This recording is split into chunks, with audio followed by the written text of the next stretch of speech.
So it's my business card. Right click and press impose.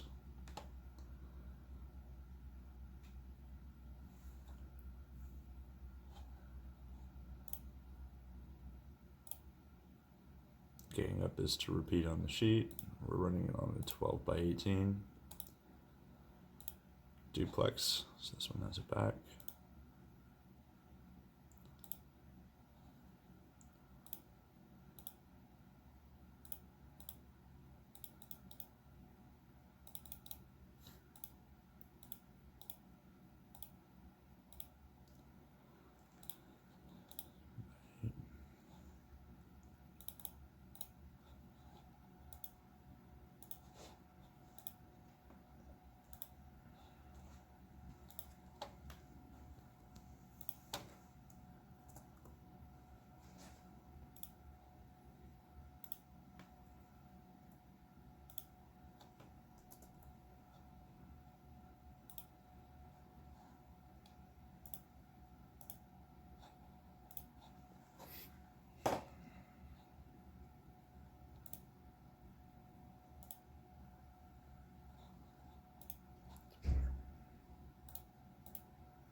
So in this screen here, like this is my standard marks. So this would be the trim marks, just my cut lines. So you can measure to them, make sure your cutting's accurate that way.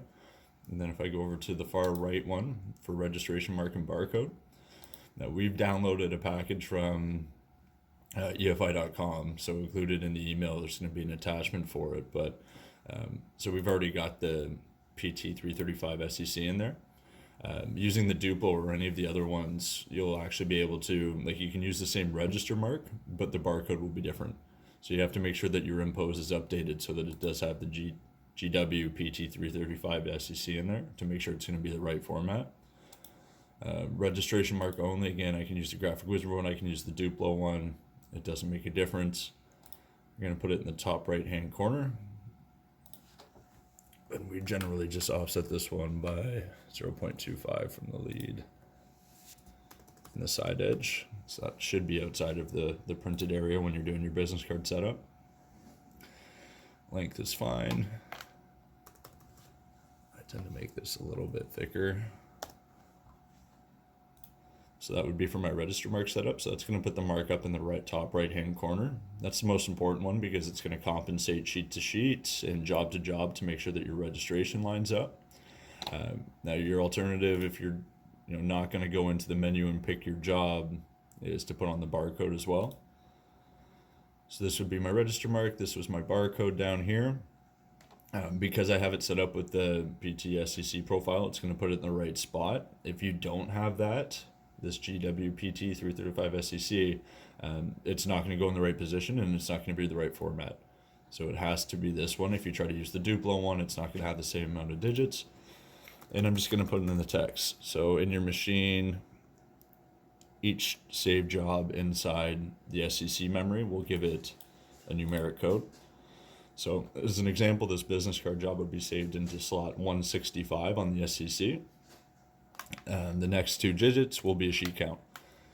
So 01, be running one sheet and then reading a barcode on the next sheet and continuing to do that. If I ran, say, 22, it would run 22 sheets before looking for another barcode. So this is just to make sure, to set it up for batches. So if you're going to run the same job in the feeder and you don't need it to look for each different barcode, you can just set this number high. It will run 99 sheets and then it will pause for half a second to read another barcode before it just runs the same job continually. So it's only slowing down the machine for a fraction of a second.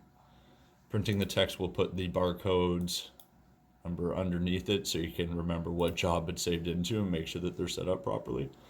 And then these will be in the right position here so you don't have to worry about that one. So I press OK. up in the top corner here.